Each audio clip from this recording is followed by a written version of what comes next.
देखिए, साफ तौर पे एक बात तो बिल्कुल क्लियर है कि सब साथ हैं, लेकिन वो बड़ी पिक्चर कब सामने आएगी इसका सबको इंतजार है। सत्यप्रकाश हमारे साथ है। सत्यप्रकाश, ये बिल्कुल सही बात है कि महाराष्ट्र के नतीजों को देखकर तो लगा था कि मतलब एक दिन के अंदर या 2 दिन के अंदर शपथ हो जाएगी, लेकिन क्या अंदर कुछ ऐसा है जिसको एक बैलेंस करने की कोशिश हो रही है, तभी इतना वक्त?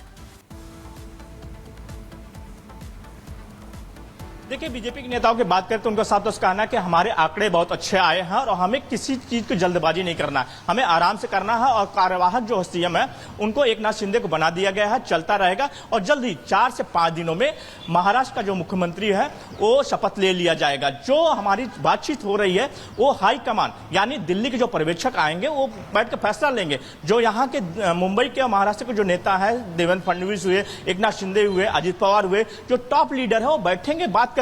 लेकिन फिलहाल अभी तक बैठक नहीं हुई है। अभी तक बैठक तीनों नेता नहीं बैठे, खाली मिलना जुलना हुआ है, लेकिन इन मुद्दों को लेकर चर्चा नहीं हुई है। कौन किसके पास पोर्टफोलियो जाएगा, किसका कितना मंत्रालय रहेगा, इन सारी चीजों को लेकर चर्चा करना है। लेकिन ये सारा सत्यप्रकाश, वो बयान भी याद करिए जब एकनाथ शिंदे ने नतीजों के बाद ये कहा था कि दरअसल ये चुनाव के पहले तय नहीं हुआ था कि सीटें जिसकी ज्यादा होंगी मुख्यमंत्री उसी का होगा। और एकनाथ शिंदे किसी बयान के बाद से जो सुगबुगाहट है महाराष्ट्र में मुख्यमंत्री के चेहरे को लेकर वो और तेज हो गई। हालांकि आप सभी बने रहिए हमारे साथ, बड़ी खबर आ रही है जहां दिल्ली में महाराष्ट्र को लेकर हलचल तेज हो गई है। दिल्ली में गृह मंत्री अमित शाह से महाराष्ट्र के नेताओं की मुलाकात यहां पर हुई है और खबर दरअसल ये कि महाराष्ट्र में सरकार के गठन को लेकर के ये बैठकों का जो दौर चल रहा है ये अपने आप में काफी अहम हो जाता है।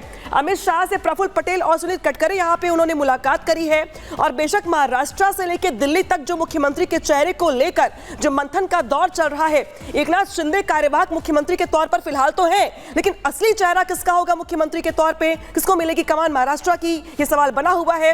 एकनाथ शिंदे यहां पे प्रेस कॉन्फ्रेंस करने वाले, सीधे रुख करते सहयोगी कोमल का।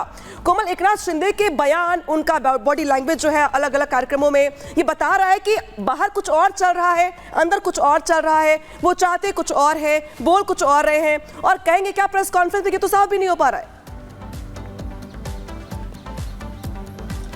देखिए, अगर इस पर बात करें तो सारा जो खेल है वो नंबर्स का है। एक तरफ बीजेपी ये कह रही कि उन्हें किसी की जरूरत नहीं है क्योंकि उनके जो नंबर्स है वो काफ़ी ज़्यादा है, और साथ ही साथ अगर हम एकनाथ शिंदे की तरफ से बात करें तो देखिए जब वो इस्तीफा देने जा रहे थे, चूंकि देखिए कार्यकाल जो है विधानसभा का वो खत्म हो रहा था, ऐसे में जब वो इस्तीफा देने जा रहे थे तो जितनी भी लड़की बहन योजना उन्होंने चलाई थी और उसकी जो महिलाएं थी उनके साथ वो वहाँ पे इस्तीफा सौंपने के लिए जो है राजभवन गए थे। कहीं ना कहीं एक मैसेज देने की ये कोशिश भी थी कि जो महिलाएं हैं, चूंकि महिलाओं का रोल जो अनामिका बहुत बड़ा होता है, कहते हैं कि महिलाओं का रोल साइलेंट वोटर्स का होता है और काफी ज्यादा काम होता है, चाहे वो बिहार में जीत की बात हो या दूसरे राज्य की बात करें या महाराष्ट्र की बात करें। तो ऐसे में जो कल्याणकारी योजनाएं महिलाओं के लिए चलाई गई थी और लगातार शिवसेना गुट की तरफ से जो शिंदे गुट है उनकी तरफ से लगातार इसी बात को कैच कराया जा रहा है कि ये जो योजना है वो काफी ज्यादा सफल हुई और सबसे ज्यादा योगदान जो है महाराष्ट्र में महायुति की सरकार का बनने का वो इन योजनाओं का है। तो ऐसे में देखिए लगातार समय समय पर एकनाथ शिंदे की तरफ से इस तरह से तस्वीरें देखने को मिल रही है।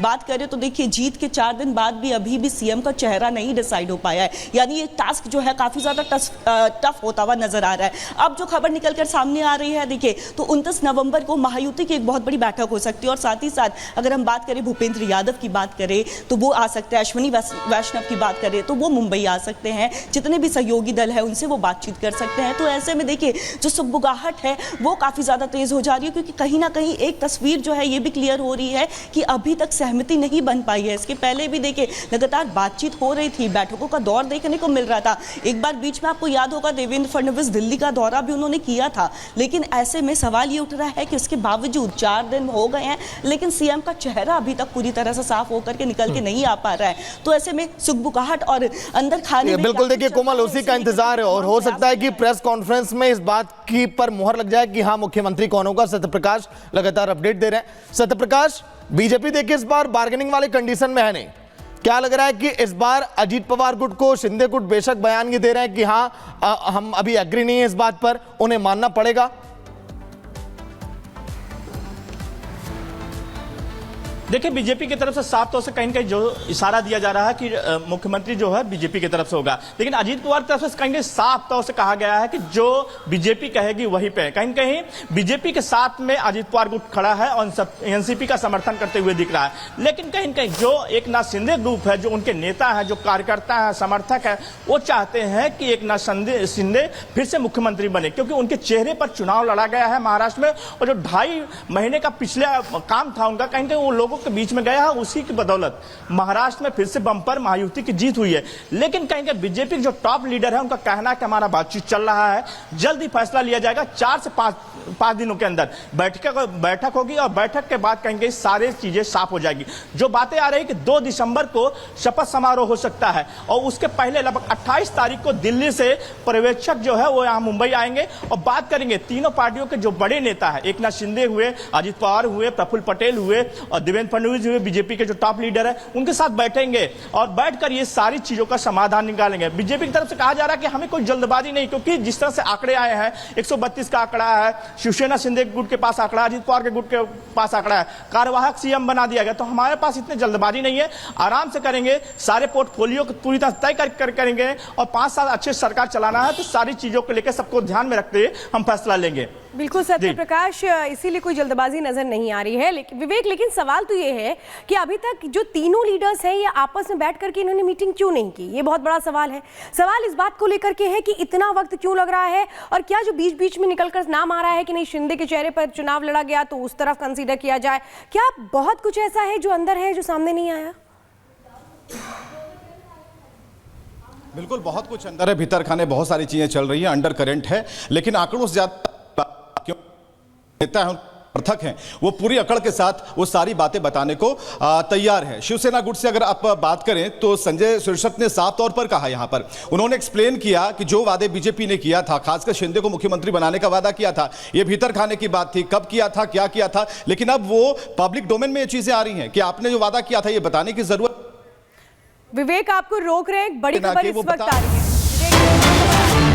शिवसेना नेता संजय सिरसाट का एक बड़ा बयान सामने आया है, नया सीएम शिवसेना का बने, ये मांग की जा रही है शिवसेना की तरफ से कि जो नया सीएम है वो शिवसेना का हो, शिवसेना का वो चेहरा हो, उसको तरजीह दी जाए। और क्या कहा है सुनिए।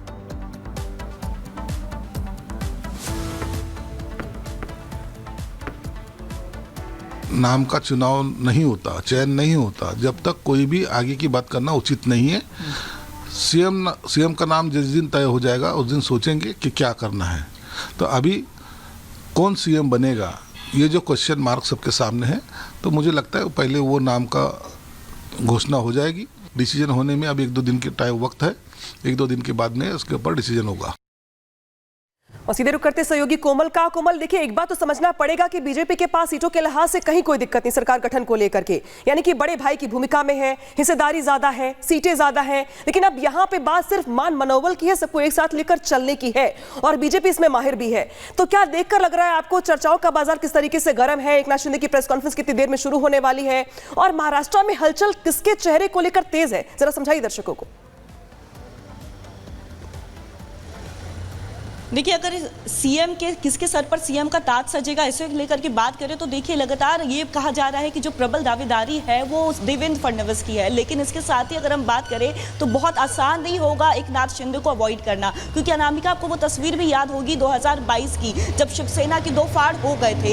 ऐसे में यहाँ पे अनुमान लगाया जा सकता है कि कुर्सी की लड़ाई जो है काफ़ी ज़्यादा जोरों शोरों से चलती है। तो ऐसे में बीजेपी के लिए भी एक रिस्क लेना हो जाएगा। अगर वो शिंदे को सीएम नहीं बनाते, एकनाथ शिंदे को नाराज करते है तो उनकी नाराजगी लेना बहुत बड़ी दिक्कत भी हो सकती है। ऐसा इसलिए क्योंकि देखिए महाविकास अघाड़ी की बात करें तो वो भी कोई मौका नहीं छोड़ेगी इसे भुनाने की, क्योंकि देखिए महाविकास अघाड़ी की तरफ से ही बात करें तो लगातार विपक्ष जो है हमलावर है। विपक्ष ये कह रहा है कि अजीत पवार की बात करे या एकनाथ शिंदे की बात करे उनकी नहीं चलती है, जो भी होगा फैसला वो केंद्रीय नेतृत्व लेगा। तो इस तरह के बयान जो है वो विपक्ष की तरफ से आ रहे हैं। तो ऐसे में अगर एकनाथ शिंदे को नाराज करते हैं तो ये नाराजगी कहीं बीजेपी पर भारी ना पड़ जाए, इसे लेकर के भी कयास लगाए जा रहे हैं, ऐसे को लेकर के भी चर्चा है। लेकिन बात करें तो देखिए फिलहाल प्रबल दावेदारी जो है वो देवेंद्र फडणवीस की ही की जा रही है। अगर हम